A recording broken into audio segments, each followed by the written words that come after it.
ಸ್ನೇಹಿತರೆ, ರಾಜ್ಯದ ಕಾಂಗ್ರೆಸ್ನಲ್ಲಿ ಯಾವುದೂ ಕೂಡ ಸರಿಯಾಗಿಲ್ಲ. ಈ ರೀತಿಯ ಭಾವನೆ ಪದೇ ಪದೇ ಬರ್ತಾ ಇದೆ.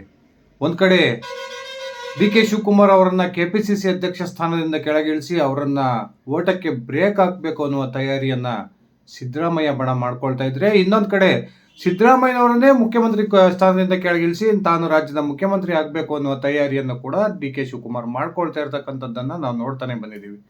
ಅದರಲ್ಲೂ ಕೂಡ ಯಾವಾಗ ಹೊಸ ವರ್ಷದ ನೆಪದಲ್ಲಿ ಡಿ ಕೆ ಶಿವಕುಮಾರ್ ಅಮೆರಿಕ ಪ್ರವಾಸವನ್ನು ಕೈಗೊಂಡ್ರೋ, ಆ ಅಮೆರಿಕ ಪ್ರವಾಸಕ್ಕೆ ಡಿ ಕೆ ಶಿವಕುಮಾರ್ ಹೋದಂಥ ಸಂದರ್ಭದಲ್ಲಿಯೇ ಡಿ ಕೆ ಶಿವಕುಮಾರ್ಗೆ ಶಾಕ್ ಕೊಡ್ತಕ್ಕಂಥ ಒಂದು ಬೆಳವಣಿಗೆ ರಾಜ್ಯದ ಕಾಂಗ್ರೆಸ್ ಪಾಳ್ಯದಲ್ಲಿ ನಡೀತಾ ಇರತಕ್ಕಂಥದ್ದು ನಿಜಕ್ಕೂ ಕೂಡ ಅಚ್ಚರಿಯನ್ನು ತಂದಿಟ್ಟಿದೆ.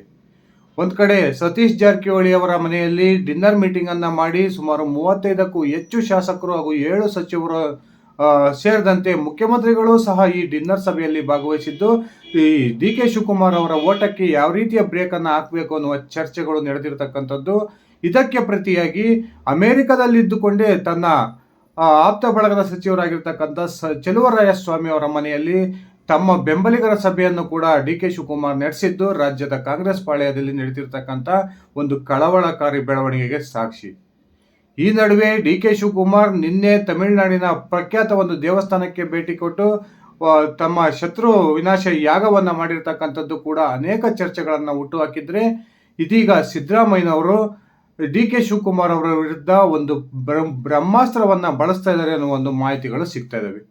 ಆ ಬ್ರಹ್ಮಾಸ್ತ್ರವೇ ಬೇರೆ ಯಾವುದೂ ಅಲ್ಲ, ಪರಮಾಸ್ತ್ರ.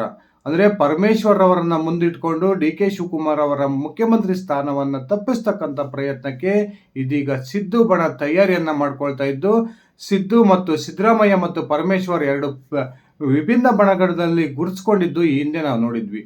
ಆದರೆ ಇದೀಗ ಮುಖ್ಯಮಂತ್ರಿಯ ವಿಚಾರ ಬಂದಂತಹ ಸಂದರ್ಭದಲ್ಲಿ ಸಿದ್ದರಾಮಯ್ಯನವರ ಬಣ ಸಂಪೂರ್ಣವಾಗಿ ಪರಮೇಶ್ವರ್ ಅವರ ಬೆನ್ನಿಗೆ ನಿಂತಿದ್ದು ಹೊಸ ಲೆಕ್ಕಾಚಾರದೊಂದಿಗೆ ಫೀಲ್ಡ್ಗೆ ಇಳಿದಿದೆ ಅನ್ನುವ ಒಂದು ಸ್ಪಷ್ಟ ಮಾಹಿತಿಗಳು ಸಿಗ್ತಾ ಇದ್ದಾವೆ. ಹಾಗಾದ್ರೆ ಸಿದ್ದರಾಮಯ್ಯನವರು ಪರಮೇಶ್ವರ್ ಅವರ ಬೆಂಬಲಕ್ಕೆ ನಿಲ್ಲೋದಕ್ಕೆ ಪ್ರಮುಖ ಕಾರಣ ಏನು? ಈ ಒಂದು ಸಿದ್ದರಾಮಯ್ಯನವರ ಪರಮಾಸ್ತ್ರಕ್ಕೆ ಡಿ ಕೆ ಶಿವಕುಮಾರ್ ಅವರ ಪ್ರತ್ಯಸ್ತ್ರ ಏನು ಅನ್ನೋದನ್ನ ಒಂದ್ಸರಿ ತಿಳ್ಕೊಂಡು ಬರೋಣ. ಅದಕ್ಕಿಂತ ಮುಂಚೆ ನೀವಿನ್ನು ನನ್ನ ಇಟ್ಗೆ ಹೇಮಂತ್ ಯೂಟ್ಯೂಬ್ ಚಾನಲ್ಗೆ ಸಬ್ಸ್ಕ್ರೈಬ್ ಮಾಡ್ಕೊಂಡಿಲ್ಲ ಅಂದರೆ ದಯವಿಟ್ಟು ಸಬ್ಸ್ಕ್ರೈಬ್ ಮಾಡಿಕೊಂಡು ಬೆಲ್ ಬಟನ್ನ ಕ್ಲಿಕ್ ಮಾಡಿ. ನಾನು ಕೊಡ್ತಕ್ಕಂಥ ಮಾಹಿತಿ ನಿಮ್ಗೆ ಇಷ್ಟ ಆಗಿದ್ರೆ ಈ ವಿಡಿಯೋಗೆ ಲೈಕ್ ಮಾಡಿ, ಶೇರ್ ಮಾಡಿ, ಕಮೆಂಟ್ ಮಾಡಿ. ಸ್ನೇಹಿತರೆ, 2023ರ ಚುನಾವಣೆಯ ನಂತರ ರಾಜ್ಯ ಕಾಂಗ್ರೆಸ್ನಲ್ಲಿ 2 ಪ್ರಮುಖವಾದ ಬಣಗಳು ಆಕ್ಟಿವ್ ಆಗಿದ್ದನ್ನು ನಾವು ನೋಡಿದ್ವಿ. ಒಂದು ಸಿದ್ದರಾಮಯ್ಯ ನೇತೃತ್ವದ ಅವರ ಬೆಂಬಲಿಗರ ಬಣ, ಇನ್ನೊಂದು ಕಡೆ ಡಿ ಕೆ ಶಿವಕುಮಾರ್ ನೇತೃತ್ವದ ಅವರ ಬೆಂಬಲಿಗರ ಬಣ. ಈ 2 ಬಣಗಳ ನಡುವಿನ ತಿಕ್ಕಾಟ ನಡೀತಾನೆ ಬಂದಿತ್ತು. ಈ 2 ಬಣಗಳನ್ನು ಹೊರತುಪಡಿಸಿ ಪಕ್ಷನಿಷ್ಠರಾಗಿರ್ತಕ್ಕಂಥ ಇನ್ನೊಂದು ಬಣ ಇತ್ತು. ಆ ಬಣದ ನೇತೃತ್ವವನ್ನ ರಾಜ್ಯದ ಗೃಹ ಸಚಿವರಾಗಿರ್ತಕ್ಕಂಥ ಪರಮೇಶ್ವರ್ ಅವರು ವಹಿಸಿಕೊಂಡಿದ್ರು. ಆದರೆ ಇದೀಗ ರಾಜ್ಯದ ಕಾಂಗ್ರೆಸ್ನಲ್ಲಿ ನಡೀತಿರ್ತಕ್ಕಂಥ ಒಂದು ಪ್ರಮುಖ ಬೆಳವಣಿಗೆಯಲ್ಲಿ ಈ ಏನು ಪಕ್ಷನಿಷ್ಠ ಬಣ ಇತ್ತು, ಜಿ ಪರಮೇಶ್ವರ್ ಅವರ ನೇತೃತ್ವದಲ್ಲಿದ್ದಂತಹ ಬಣ ಇದೀಗ ಸಿದ್ದರಾಮಯ್ಯ ಬಣದೊಂದಿಗೆ ವಿಲೀನ ಆಗೋದ್ರ ಮೂಲಕ ಡಿ ಕೆ ಶಿವಕುಮಾರ್ಗೆ ಬಹುದೊಡ್ಡ ಶಾಕನ್ನು ಕೊಡ್ತಾ ಇದೆ ಅನ್ನುವ ಒಂದು ಮಾತುಗಳು ಕೇಳಿ ಬರ್ತದೆ. ಒಂದು ಕಡೆ ಶೀಘ್ರದಲ್ಲಿಯೇ ಸಿದ್ದರಾಮಯ್ಯನವರನ್ನ ಮುಖ್ಯಮಂತ್ರಿ ಸ್ಥಾನದಿಂದ ಕೆಳಗಿಳಿಸಿ ನಾನು ರಾಜ್ಯದ ಮುಖ್ಯಮಂತ್ರಿ ಆಗಬೇಕು ಅನ್ನೋ ಪ್ರಯತ್ನವನ್ನ ಡಿ ಕೆ ಶಿವಕುಮಾರ್ ಮಾಡ್ತಾ ಇದ್ರೆ, ಇನ್ನೊಂದು ಕಡೆ ಯಾವುದೇ ಕಾರಣಕ್ಕೂ ಕೂಡ ಡಿ ಕೆ ಶಿವಕುಮಾರನ್ನ ರಾಜ್ಯದ ಮುಖ್ಯಮಂತ್ರಿ ಆಗೋದಿಕ್ಕೆ ಬಿಡಬಾರ್ದು ಅನ್ನುವ ತೀರ್ಮಾನಕ್ಕೆ ಸಿದ್ದರಾಮಯ್ಯ ಬಣ ಬಂದಿದೆ. ಅದೇ ಕಾರಣಕ್ಕೆ ಇದೀಗ ಅಸ್ತ್ರವನ್ನ ಪ್ರಯೋಗಿಸೋಕ್ಕೆ ಮುಂದಾಗಿದೆ. ಅಂದ್ರೆ ಹಿಂದುಳಿದ ಮತ್ತು ದಲಿತ ಸಮುದಾಯದ ನಾಯಕರನ್ನ ಒಟ್ಟುಗೂಡಿಸೋದ್ರ ಮೂಲಕ ಡಿ ಕೆ ಶಿವಕುಮಾರ್ ಅವರ ಒಂದು ಮುಖ್ಯಮಂತ್ರಿಯ ಕನಸಿಗೆ ಬ್ರೇಕ್ ಆಗ್ತಕ್ಕಂಥ ಪ್ರಯತ್ನಕ್ಕೆ ಸಿದ್ದರಾಮಯ್ಯ ಬಣ ಕೈ ಹಾಕಿದೆ. ಈ ಹಿಂದೆ 2013ರ ಚುನಾವಣೆಯಲ್ಲಿ ರಾಜ್ಯದ ಮುಖ್ಯಮಂತ್ರಿ ಆಗಬೇಕಾಗಿದ್ದಂತಹ ಜಿ ಪರಮೇಶ್ವರ್ ಅವರನ್ನ ಕುತಂತ್ರ ಮಾಡಿ ಸಿದ್ದರಾಮಯ್ಯನವರು ಆ ಕೊರಟಗೆರೆಯಲ್ಲಿ ಸೋಲಿಸಿದ್ರು ಅನ್ನುವ ಮಾತುಗಳು ಕೇಳಿ ಬರ್ತಾ ಇದ್ವು. ಬಹಿರಂಗವಾಗಿ ಪರಮೇಶ್ವರ್ ಮತ್ತು ಅವರ ಬೆಂಬಲಿಗರು ಕೂಡ ಸಿದ್ದರಾಮಯ್ಯನವರ ವಿರುದ್ಧ ವಾಗ್ದಾಳಿಯನ್ನು ಈ ವಿಚಾರಕ್ಕೆ ಸಂಬಂಧಪಟ್ಟಂತೆ ನಡೆಸಿದ್ರು. ಅವಾಗಿಂದಲೂ ಕೂಡ ಸಿದ್ದರಾಮಯ್ಯನವರೊಂದಿಗೆ ಒಂದು ರೀತಿಯ ಅಂತರವನ್ನು ಕಾಯ್ದುಕೊಂಡಿದ್ದಂತಹ ಜಿ ಪರಮೇಶ್ವರ್ ಇದೀಗ ಸಿದ್ದರಾಮಯ್ಯ ಬಣದೊಂದಿಗೆ ತನ್ನ ಬಣವನ್ನು ವಿಲೀನಗೊಳಿಸಿರ್ತಕ್ಕಂಥದ್ದು ಈ ಡಿ ಕೆ ಶಿವಕುಮಾರ್ಗೆ ನುಂಗ್ಲಾರ್ದಂತಹ ಬಿಸಿ ತುಪ್ಪವಾಗಿದೆ ಅನ್ನುವ ಮಾತುಗಳು ಕೇಳಿ ಬರ್ತಾ ಇದ್ದಾವೆ. ಒಂದ್ ಕಡೆ ಡಿ ಕೆ ಶಿವಕುಮಾರ್ ಅಂದ್ಕೊಂಡಿದ್ರು, ನನ್ನ ಮತ್ತು ಸಿದ್ದರಾಮಯ್ಯನವರ ನಡುವಿನ ಹೋರಾಟದಲ್ಲಿ ಪರಮೇಶ್ವರ್ ಯಾವುದೇ ಕಾರಣಕ್ಕೂ ಕೂಡ ಮೂಗು ತೂರ್ಸಲ್ಲ, ಅವರು ಸಿದ್ದರಾಮಯ್ಯನವರನ್ನ ವಿರೋಧಿಸ್ತಾನೆ ಇರ್ತಾರೆ ಅನ್ನುವ ಲೆಕ್ಕಾಚಾರದಲ್ಲಿದ್ದರು. ಆದರೆ ಇದೀಗ ಸಿದ್ದರಾಮಯ್ಯನವರು ಪರಮೇಶ್ವರ್ ಅವರನ್ನೇ ಉಪಯೋಗಿಸ್ಕೊಂಡು ಡಿ ಕೆ ಶಿವಕುಮಾರ್ ಅವರನ್ನ ಮುಖ್ಯಮಂತ್ರಿ ಗಾದಿ ತಪ್ಪಿಸ್ತಕ್ಕಂಥ ಪ್ರಯತ್ನಕ್ಕೆ ಕೈ ಹಾಕಿರ್ತಕ್ಕಂಥದ್ದು. ಒಂದು ವೇಳೆ ನಾನು ಅನಿವಾರ್ಯವಾಗಿ ಮುಖ್ಯಮಂತ್ರಿ ಸ್ಥಾನದಿಂದ ಕೆಳಗಿಳಿಯೋದೇ ಆದರೆ ನೀವೇ ಮುಖ್ಯಮಂತ್ರಿ ಆಗ್ರಿ ಅನ್ನುವ ಭರವಸೆಯನ್ನು ಈಗಾಗಲೇ ಪರಮೇಶ್ವರ್ ಅವರಿಗೆ ಕೊಟ್ಟಿದ್ದಾರೆ ಅನ್ನುವ ಮಾತುಗಳು ಕೇಳಿ ಬರ್ತದೆ. ಅರೆ, ಸಿದ್ದರಾಮಯ್ಯನವರು ತನ್ನ ಪರಮಾಪ್ತನಾಗಿರ್ತಕ್ಕಂಥ ಸತೀಶ್ ಜಾರಕಿಹೊಳಿ ಅವರಿಗೆ ಮುಖ್ಯಮಂತ್ರಿ ಪಟ್ಟವನ್ನು ಕಟ್ಟೋದನ್ನು ಬಿಟ್ಟು ಯಾಕೆ ಪರಮೇಶ್ವರ್ ಅವರಿಗೆ ಬೆಂಬಲ ಕೊಡ್ತಾ ಇದ್ದಾರೆ? ಇದು ನಿಜಕ್ಕೂ ಕೂಡ ಅಚ್ಚರಿಯನ್ನು ಉಂಟು ಮಾಡಿರ್ತಕ್ಕಂಥ ವಿಚಾರ. ಈ ಸಿದ್ದರಾಮಯ್ಯನವರ ಈ ನಿರ್ಧಾರದ ಹಿಂದೆ ಬಹುದೊಡ್ಡ ಕಾರಣ ಇದೆ ಅನ್ನುವ ಮಾತುಗಳು ಕೂಡ ಕೇಳಿ ಬರ್ತದೆ. ಸದ್ಯಕ್ಕೆ 2028ಕ್ಕೆ ತನ್ನ ಪರಮ ಶಿಷ್ಯನಾಗಿರ್ತಕ್ಕಂಥ ಸತೀಶ್ ಜಾರಕಿಹೊಳಿ ಅವರ ಲೈನ್ ಅನ್ನ ಕ್ಲಿಯರ್ ಮಾಡಲೇಬೇಕಾದಂತಹ ಒಂದು ಜವಾಬ್ದಾರಿ ಸಿದ್ದರಾಮಯ್ಯನವರ ಮೇಲಿದೆ. ಆ ಕಾರಣಕ್ಕೆ ದಲಿತ ಸಮುದಾಯದ ಪ್ರಮುಖ ನಾಯಕನಾಗಿರ್ತಕ್ಕಂಥ ಪರಮೇಶ್ವರ್ ಅವರನ್ನ ಈ ಒಂದು ಅವಧಿಯಲ್ಲೇ ಮುಖ್ಯಮಂತ್ರಿ ಮಾಡಿಬಿಡೋದು.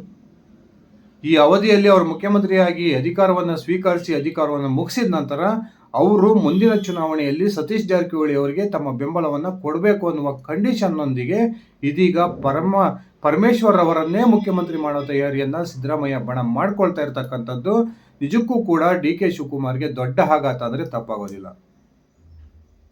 ಅದು ಸ್ನೇಹಿತರೆ, ಒಂದು ಕಾಲದ ಶತ್ರುಗಳಿದ್ದ ಪರಮೇಶ್ವರ್ ಮತ್ತು ಸಿದ್ದರಾಮಯ್ಯನವರು ಇದೀಗ ಒಂದಾಗಿರ್ತಕ್ಕಂಥದ್ದು ಡಿ ಕೆ ಶಿವಕುಮಾರ್ ಅವರಿಗೆ ನಿಜಕ್ಕೂ ಕೂಡ ರಾಜಕೀಯವಾಗಿ ಬಹುದೊಡ್ಡ ಹೊಡೆತವನ್ನು ಕೊಡಬಹುದು ಅನ್ನುವ ಲೆಕ್ಕಾಚಾರಗಳು ಈಗ ನಡೀತಿದ್ದಾವೆ. ಈಗಾಗಲೇ ಸತೀಶ್ ಜಾರಕಿಹೊಳಿ ಅವರು ಅತ್ಯಂತ ಸ್ಪಷ್ಟವಾಗಿ ಹೇಳಿದ್ದಾರೆ, ನನ್ನ ಮುಖ್ಯಮಂತ್ರಿ ಸ್ಥಾನದ ಕ್ಲೈಮ್ ಏನಿದ್ರು 2028ಕ್ಕೆ ಅನ್ನುವ ಮಾತನ್ನ. ಅದೇ ಕಾರಣಕ್ಕೆ ಮುಂದೆ 2028ರಲ್ಲಿ ತನಗೆ ಒದಗಿ ಬರಬಹುದಾದಂತಹ ಎಲ್ಲ ಅಡೆತಡೆಗಳನ್ನ ನಿವಾರಿಸಿಕೊಳ್ತಕ್ಕಂಥ ಪ್ರಯತ್ನಕ್ಕೆ ಈಗಾಗಲೇ ಸತೀಶ್ ಜಾರಕಿಹೊಳಿ ಅವರಿಗೆ ಕೈ ಹಾಕಿದ್ದು. ಪರಮೇಶ್ವರ್ ಅವರನ್ನ ಸಿದ್ದರಾಮಯ್ಯನವರು ಒಂದು ವೇಳೆ ಮುಖ್ಯಮಂತ್ರಿ ಸ್ಥಾನಕ್ಕೆ ರಾಜೀನಾಮೆಯನ್ನು ಕೊಟ್ಟರೆ ಈ ಅವಧಿಯಲ್ಲಿ ಅವರನ್ನ ಮುಖ್ಯಮಂತ್ರಿ ಮಾಡೋದು.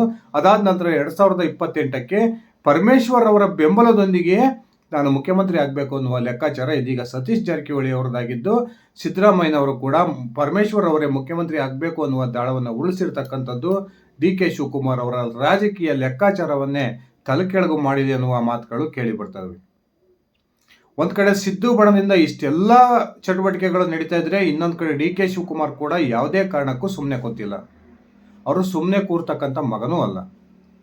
ಸಿದ್ದರಾಮಯ್ಯನವರ ಈ ಪರಮಾಸ್ತ್ರಕ್ಕೆ ಪ್ರತ್ಯಸ್ತ್ರವನ್ನು ಕೂಡ ಈಗ ಡಿ ಕೆ ಶಿವಕುಮಾರ್ ರೆಡಿ ಮಾಡ್ಕೊಂಡಿದ್ದಾರೆ ಅನ್ನುವ ಮಾತುಗಳು ಕೇಳಿ ಬರ್ತಾ ಇದ್ದು, ತನ್ನ ಬೆಂಬಲಿಗ ಶಾಸಕರ ಸಂಖ್ಯೆಯನ್ನು ಹೆಚ್ಚಿಸಿಕೊಳ್ಳೋ ಕಾರಣಕ್ಕೆ ಇದೀಗ ಬಿಜೆಪಿ ಮತ್ತು JDSನ ಸುಮಾರು 25 ಶಾಸಕರನ್ನ ಕಾಂಗ್ರೆಸ್ಗೆ ಸೇರ್ಪಡೆ ಮಾಡಿಸ್ಕೊಳ್ತಕ್ಕಂಥ ತಯಾರಿಯನ್ನ ಮಾಡ್ಕೊಳ್ತಿದ್ದಾರೆ ಅನ್ನುವ ಒಂದು ಸ್ಪಷ್ಟ ಸೂಚನೆಗಳು ಸಿಗ್ತಾ ಇದ್ದಾವೆ. ಸ್ವತಃ JDSನ ವರಿಷ್ಠ ಕೇಂದ್ರ ಸಚಿವ HD ಕುಮಾರಸ್ವಾಮಿ ಅವರು ಕೂಡ ಈಗಾಗಲೇ ನಮ್ಮ ಪಕ್ಷದ ಸುಮಾರು 12ರಿಂದ 13 ಶಾಸಕರು ಡಿ ಕೆ ಶಿವಕುಮಾರ್ ಅವರ ಸಂಪರ್ಕದಲ್ಲಿದ್ದಾರೆ ಅನ್ನುವ ಒಂದು ಮಾತನ್ನ ಈ ಹಿಂದೆ ಹೇಳಿದ್ದನ್ನು ನಾವು ನೋಡಿದ್ವಿ. ಈ 25ಕ್ಕೂ ಹೆಚ್ಚು ಶಾಸಕರನ್ನ ಅನ್ಯ ಪಕ್ಷಗಳಿಂದ ಕರೆದುಕೊಂಡು ಬಂದು ತನ್ನ ಬೆಂಬಲಕ್ಕೆ ಇಟ್ಕೊಳ್ಬೇಕು ಅನ್ನುವ ಲೆಕ್ಕಾಚಾರ ಡಿ ಕೆ ಶಿವಕುಮಾರ್ದಾಗಿದ್ದು, ಒಂದು ವೇಳೆ ಸಿದ್ದರಾಮಯ್ಯನವರು ಮುಖ್ಯಮಂತ್ರಿ ಸ್ಥಾನದಿಂದ ಕೆಳಗಿಳಿದು ಆ ಸಂದರ್ಭದಲ್ಲಿ ಏನು ಶಾಸಕಾಂಗ ಪಕ್ಷದ ಬಲಾಬಲ ಪ್ರದರ್ಶನದ ಒಂದು ಅವಕಾಶ ಒದಗಿ ಬಂದರೆ ಆಗ ತನ್ನ ಬೆಂಬಲಕ್ಕೆ 25 ಶಾಸಕರ ಬೆಂಬಲವನ್ನು ಪಡೆಯೋದ್ರ ಮೂಲಕ ತನಗಿರ್ತಕ್ಕಂಥ ಶಾಸಕರ ಸಂಖ್ಯೆಯನ್ನು ಸಾಬೀತುಪಡಿಸಬೇಕು ಅನ್ನುವ ಉದ್ದೇಶದಿಂದ ಈಗ ಬಹುದೊಡ್ಡ ಮಟ್ಟದ ಆಪರೇಷನ್ ಹಸ್ತಕ್ಕೆ ಡಿ ಕೆ ಶಿವಕುಮಾರ್ ಕೈ ಹಾಕಿರ್ತಕ್ಕಂಥದ್ದು. ಇದು ಸಿದ್ದರಾಮಯ್ಯ ಬಣಕ್ಕೆ ಟಕ್ಕರ್ ಕೊಡೋ ಉದ್ದೇಶಕ್ಕೆ ಡಿ ಕೆ ಶಿವಕುಮಾರ್ ಈ ರೀತಿಯ ಪ್ರಯೋಗಕ್ಕೆ ಇಳಿದಿದ್ದಾರೆ ಅನ್ನುವ ಒಂದು ಮಾತುಗಳು ಕೂಡ ಕೇಳಿ ಬರ್ತವೆ. ಸ್ನೇಹಿತರೆ, ಒಂದ್ ಕಡೆ ಡಿ ಕೆ ಶಿವಕುಮಾರ್ ಅವರನ್ನ ಅಧಿಕಾರದಿಂದ ದೂರ ಇಡೋ ಪ್ರಯತ್ನಕ್ಕೆ ಸಿದ್ದರಾಮಯ್ಯ ಬಣ ಕೈ ಹಾಕಿದ್ರೆ, ಇನ್ನೊಂದು ಕಡೆ ಸಿದ್ದರಾಮಯ್ಯ ಬಣದ ಅಸ್ತ್ರಗಳಿಗೆಲ್ಲ ಪ್ರತ್ಯಾಸ್ತ್ರವನ್ನ ಈಗಾಗಲೇ ಡಿ ಕೆ ಶಿವಕುಮಾರ್ ತಯಾರಿ ಮಾಡ್ಕೊಳ್ತಿದ್ದಾರೆ ಅನ್ನುವ ಮಾತುಗಳು ಕೇಳಿ ಬರ್ತಾ ಇದ್ದು, ಈ ಎರಡೂ ಬಣಗಳ ನಡುವಿನ ತಿಕ್ಕಾಟ ನಿಜಕ್ಕೂ ಕೂಡ ಯಾವ ಹಂತಕ್ಕೆ ಹೋಗಿ ನಿಲ್ಲುತ್ತೆ ಅನ್ನೋದು ಅಚ್ಚರಿಗೆ ಕಾರಣವಾಗಿದೆ. ಸ್ನೇಹಿತರೆ, ನಿಮ್ಮ ಅಭಿಪ್ರಾಯದ ಪ್ರಕಾರ ಒಂದು ವೇಳೆ ಸಿದ್ದರಾಮಯ್ಯನವರು ಮುಖ್ಯಮಂತ್ರಿ ಸ್ಥಾನಕ್ಕೆ ರಾಜೀನಾಮೆಯನ್ನು ಕೊಟ್ಟರೆ ಆಗ ನಿಜಕ್ಕೂ ಕೂಡ ಡಿ ಕೆ ಶಿವಕುಮಾರ್ ರಾಜ್ಯದ ಮುಖ್ಯಮಂತ್ರಿ ಆಗ್ತಾರಾ, ಅಥವಾ ಸಿದ್ದರಾಮಯ್ಯ ಮತ್ತು ಸತೀಶ್ ಜಾರಕಿಹೊಳಿ ಅವರ ಬಹುದೊಡ್ಡ ಪ್ಲಾನ್ನಂತೆ ರಾಜ್ಯದ ಮುಖ್ಯಮಂತ್ರಿಯಾಗಿ ಜಿ ಪರಮೇಶ್ವರ್ ಅಧಿಕಾರವನ್ನು ಸ್ವೀಕರಿಸ್ತಾರೆ? ದಯವಿಟ್ಟು ನಿಮ್ಮ ಅಭಿಪ್ರಾಯವನ್ನು ಕಮೆಂಟ್ ಮಾಡಿ. ಇದು ಇಷ್ಟ ಆಗಿತ್ತು ನನ್ನ ಇವತ್ತಿನ ಈ ವಿಡಿಯೋ. ನಾನು ಕೊಟ್ಟಿರ್ತಕ್ಕಂಥ ಮಾಹಿತಿ ನಿಮ್ಗೆ ಇಷ್ಟ ಆಗಿದ್ದರೆ ಈ ವಿಡಿಯೋಗೆ ಲೈಕ್ ಮಾಡಿ, ಶೇರ್ ಮಾಡಿ, ಕಮೆಂಟ್ ಮಾಡಿ.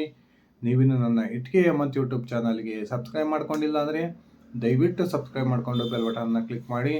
ಧನ್ಯವಾದಗಳು ಸ್ನೇಹಿತರೆ, ಶುಭ ದಿನ.